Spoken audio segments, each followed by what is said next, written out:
joining me today for the next edition of the Humans in NIRSA. So I thought maybe we could start by having you just introduce yourself. Absolutely. Thank you. I'm happy to participate, but my name is Kim Rottet. I'm the current Associate Director of Programs with NIRSA LLC at Cleveland State University. I've been here not quite 5 years, and prior to that, I was working in Corpus Christi, Texas. It's at Texas A&M University, Corpus Christi. A little bit before that, it was Parks and Recreation for me within the greater Houston area for about 4, not quite 5 years there. And before that, it was school at Ball State University in Muncie, Indiana. So just feeling very fortunate to kind of continue my path and something that started out as fun, just fun job. Great. Well, I know there's a lot of great things going on at Cleveland State. I don't recall if I got a chance to see that facility when it opened, but maybe one day I'll be able to check that out. Absolutely, yeah. So one of the things that you've gotten involved with NIRSA is being a part of the Equity, Diversity, and Inclusion group. And so I was wondering if you could just talk a little bit about that commission's work and what's going on with EDI lately. Yeah. So when I cycled on to the EDI Commission, it was last NIRSA, it was really a little bit of a new experience for me. I knew I wanted to get involved. I wasn't exactly sure how to get involved. And one of the things that was we were circling an awful lot around with kind of just wrapping our brains around the understanding that this conversation, certain amounts of dialogue still need to be happening within our organization, within, our respective college campuses, and how some, trends within the country might be, potentially impacting what we're doing on our respective campuses, kind of just depending upon where we are, or, sometimes down to just, where we live and who's all the funding and things. And one of the things that kind of came up repeatedly was just continuing to talk about some terminology, and this understanding of safe spaces and versus brave spaces has kind of really come into play lately, and kind of trying to get an understanding at how some of that dialogue changes. How are we facilitating, conversations differently with some of the students that we work with, or even just the patrons coming into the building, and then really tying it all together, even back to ensuring that we're doing some of the things that we need to be doing, from a programmatic perspective, and offering, the diversity of the programs, down to some of the nitty-gritty conversations with some of us are needing to retrofit our facilities. How are we doing that? With some shrinking budgets and wanting to kind of provide some of these spaces for our students, and what are some of the common challenges we're experiencing, and who is experiencing some moving forward within that, and this is how they're doing it. Really just being willing to, step into the room and have a conversation about what equality means, and what we're doing on our campus to make sure that we are being as inclusive as we need to be. And again, an understanding too of just what diversity means, and then understanding that it could be different for, the institution that we're at respectively. Yeah, it's a really huge topic. That's a great summary of those things. As we start to look at gathering together as a NIRSA family here in National Harbor at our annual conference, I was wondering if you could share some of the things that EDI is working on for a conference. Are there sessions that people could go to, or other things like that? I was just working this week on putting together some of the activities for the NIRSA EDI Town Hall session. So the EDI Commission will be holding a town hall where we're going to be talking about a little bit of the stuff that we did at the summit, and hopefully some of what's intended to come out of the summit that we held in November.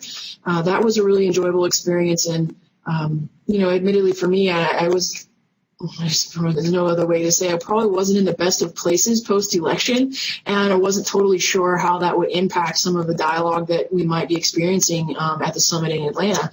But kind of just going there with open hearts and open minds, and learning from some of our colleagues, and starting to put together something as simple and basic as working with Tanya and terminology, and making sure that we are definitely utilizing the correct language when we start to talk about some of these things, to eventually hoping to try to have some resources that we might be able to use for student training components, and then all the way through maybe even some case study types of things where we can kind of really look and break down certain parts of this into a little bit more concentrated area. But with that, the town hall will be going on, and I know there are probably about a small handful of EDI specific presentations going on as well. I know I'm facilitating one with Wendy, and we're going to be doing one on the like the language within the NIRSA Championship Series and concentration with that, and how it could be impacting some of our transgender student population. So really, definitely some sessions to look forward to at NIRSA, and certainly a little bit more detailed reporting out about what it meant for all of us to gather in Atlanta and kind of, sit down with Kara and with Tanya and how we want to put together these resources moving forward, as an organization for our members. Yeah, great. I know I got to read quite a bit about the work that happened at the summit, so I think it'll be really helpful to be able to interact in person at conference to kind of build on what took place there and helping more people understand what happened there to kind of spread that knowledge, because it sounds like there's a lot of great outcomes. There were, and it was a great experience. And I was just, I think I mentioned it there. I was grateful to be a part of it, and probably more so just grateful in the bigger, grander scheme of things to be doing so, serving NIRSA, and knowing that they understand. They're just not, not just understanding of what it means to push social justice, issues forward, but certainly I think leaders within, university itself, and in terms of that. So it was very enjoyable to be a part of. Great. So I'd like to ask you a couple of the other questions that I've been asking folks as part of the Humans of NIRSA series. So I was wondering if you could share maybe a story about how a mentor has helped you maybe during one aspect of your career. Absolutely. So my undergraduate time was spent at Ball State University in Muncie, Indiana, when Troy Vaughn was still the associate director there. I just had an email conversation with Troy this morning so we could try to touch base in Columbus on Friday for Lead On. So he is definitely an individual that's been a mentor to me from then to now. Not really knowing what I wanted to do in college and thinking I was going to be a high school English lit teacher, to realizing I don't want to teach to that state standardized test, and saying I don't really know what to do, and having him kind of help talk me through, hey, here's the skill set that you have.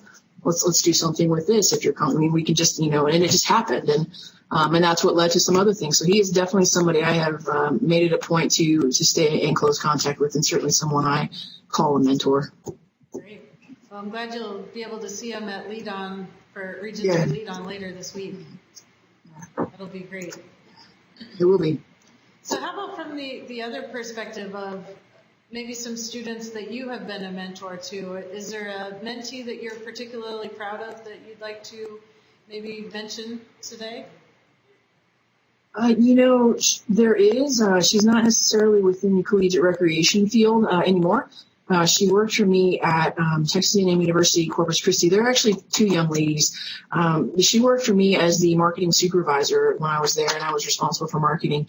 And to watch her kind of grow as that pre-professional when we didn't have a graduate assistant within that role, to really working with her to now, I call Texas home, even though I was born in Indiana, but I call Texas home, and she is one of the leading wedding photographers in the city of San Antonio. I mean, that is just to see her, how far she has come in that regard. It's certainly been something that has been enjoyable for me to watch, and I look back on our time when we were able to work together quite fondly. The other young lady also worked for me, oddly enough, when that same marketing super graduated, and we were able to slide somebody into a new role. She works in the fitness and wellness industry now. She actually went and was a full-time teacher for a while, but she is now working in the fitness and wellness industry. And I think that my appreciation for her has certainly grown, maybe a little bit more so lately, kind of just understanding some of the things that she's going through within her personal life, and being the fitness and wellness rock star that she is, and at such a young age being diagnosed also with breast cancer, and just seeing her walk has been tremendous and just, certainly admirable. But I definitely think those are two young women that I feel very grateful to have had a working relationship with, and feel that I'm hoping that, it's a part of what we did together that, has kind of helped them kind of go out into that and certainly see some success within their chosen fields. Yeah, that's great. Thank you for sharing that. So how about a fun question? What was your last vacation? Admittedly, I will tell you this. I am not the exact person to talk about work-life balance when it comes to vacation. I am also a student finishing up my doctorates. I feel like my books go toted with me. But a very good vacation that we just had. We went home to San Antonio for about 2 weeks, and it was for Christmas. And it was just we usually do it every year, the same time every year, but. That was certainly very enjoyable and at a pretty good point, wrapping up my semester and turning in my dissertation proposal. The fun one, though, we like to do college visits. And one of the great things about living in Ohio is that there's so many, within the area, within a really easy drive. So we'll go and we'll do college visits anywhere we can think of, just on some random weekend. And they've been enjoyable, to just kind of get out and see some of the other universities and email our colleagues at those other universities and say, hey, it's going to be on a weekend, but can I walk through your facility? Those have been enjoyable. We've been able to hit about 6 or 7 of those and just kind of some random weekends in our time here. Oh, cool. That's fun. I've actually taken a vacation to San Antonio after going there for a conference one year and thought, oh, this is kind of a fun town. And we went down we spent a week down there, which was great. It was actually good to get out of that kind of tourist area to explore more of what goes on there. It's a really nice, kind of spread out, nice area. It is definitely spread out, but definitely a gateway to the Texas Hill Country. If you like bluebonnets and open space, it's you can't beat it. Great. Well, Kim, I really appreciate you participating with the Humans in NIRSA series, and I look forward to seeing you at conference and the results of all of that great work. All right, I appreciate it. Thank you very much.